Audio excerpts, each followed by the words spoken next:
when there isn't even a one-eyed man.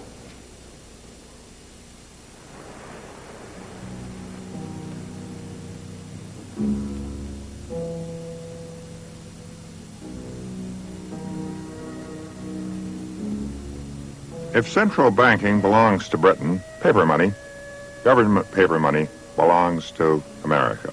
No people have ever rivaled Americans in their faith or delight in monetary experiment. It began in the colonies, and out of this experimental instinct, paper money was born. The birthplace was here in Massachusetts. The year was 1690, 4 years before the Bank of England was born. Massachusetts soldiers had just returned from a failed campaign against Quebec, where in the same years that playing card money was coming into use. Angry soldiers can be annoying, so they were given notes promising that one day real money would be paid.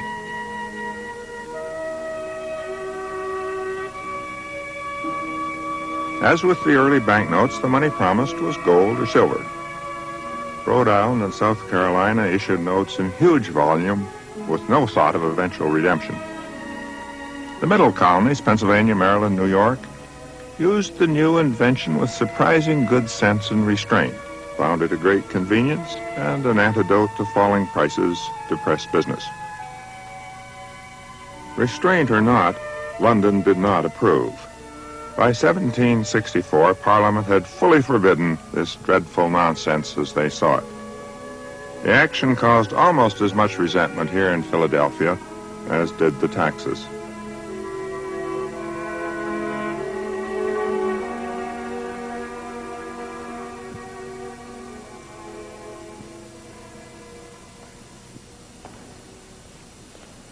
If you're planning a revolution, you should first of all, no doubt, get a cause and an army.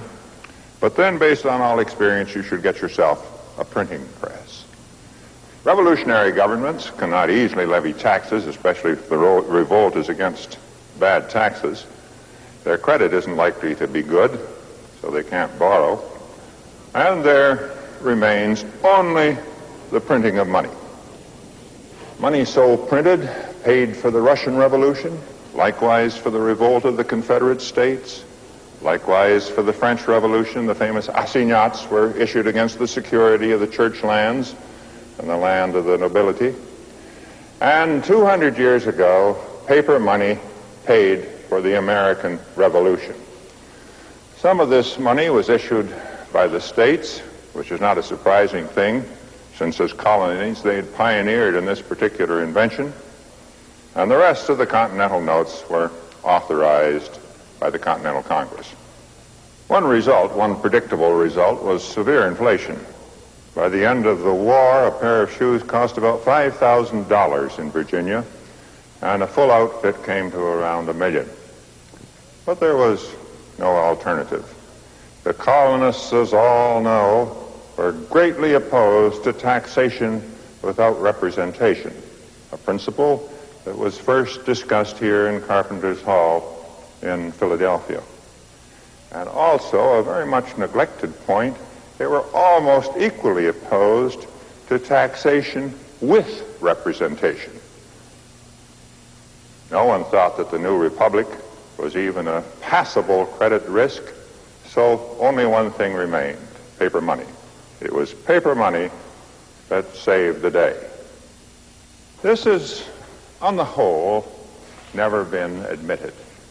When the war was over, the sound money men wrote the history, and they could not have it said that the United States had been conceived in financial sin.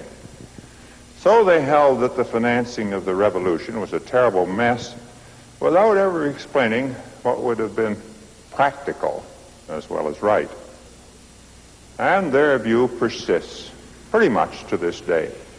The Continental note has come down to us only as a symbol of opprobrium. Something is not worth a Continental. The historians even edited Benjamin Franklin. He was a powerful advocate of paper money, and he also printed it on his own press. This is scarcely mentioned. Children are told only that Franklin was a great man in diplomacy and thrift and electricity.